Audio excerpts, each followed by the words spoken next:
Si vous trouvez quelque part un endroit où Jésus-Christ est Seigneur, si vous jetez un coup d'œil sur telle ou telle existence dans laquelle son autorité a été reconnue, acceptée, honorée, vous apercevez que la condition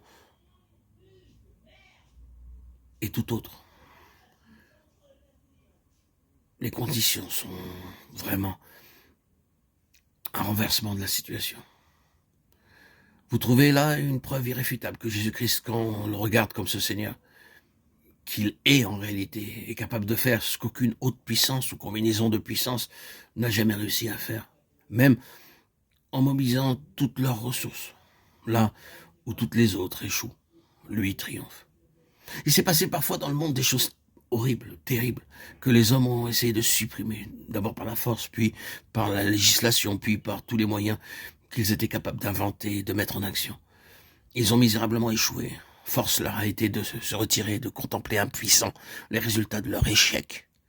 Ils ont dû reconnaître qu'une telle situation les dépassait complètement, qu'ils n'avaient pas, eux, la puissance qu'il fallait pour mettre fin à de telles horreurs.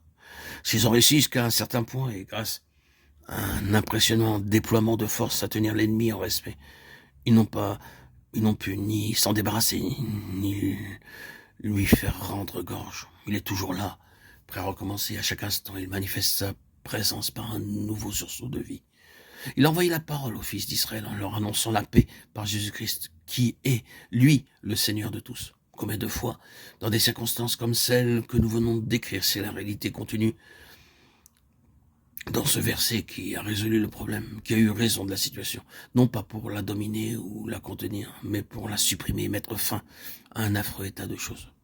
Ceux qui avaient résisté à la force armée a dû rendre les armes devant Jésus-Christ, Seigneur de tous.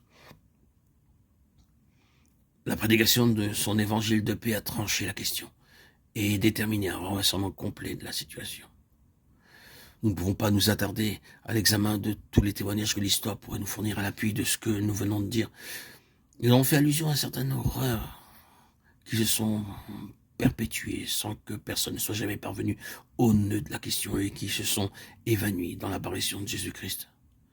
Pensez seulement à certains de ces festivals du monde païen, à ces petits-enfants qu'on offrait en sacrifice, et qui, lors de certaines fêtes sacrées, étaient présentés à des idoles chauffées à blanc, qui attendaient leur innocente victime, les mains tendues, un immense brasier à l'intérieur de leur poitrine, image monstrueuse, lançant du feu par les yeux, par les narines, crachant de la fumée.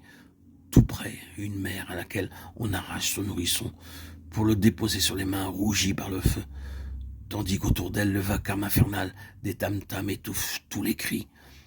Des armées ont été mobilisées pour faire cesser ces infamies. Des lois sévères ont été promulguées. Mais on a découvert, et il en a toujours été ainsi, que ces superstitions sont si profondément enracinées dans la vie des peuples païens qu'ils sont prêts à prendre les armes pour les défendre et à donner leur vie pour elles. Et quand même, on peut parvenir à leur imposer certaines restrictions, on n'arrive pas au cœur du problème.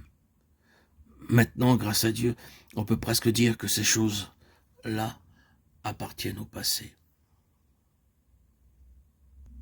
Ce ne sont pas les soldats qui ont tranché la question, ni la législation, mais bien l'évangile de Jésus-Christ, qui est, lui, le Seigneur de tous. Et c'est à cause de cet évangile de paix, c'est à cause de cet évangile de Jésus-Christ qu'on n'entend presque plus parler de ces choses. Et nous pourrions invoquer bien d'autres témoignages dans le même sens.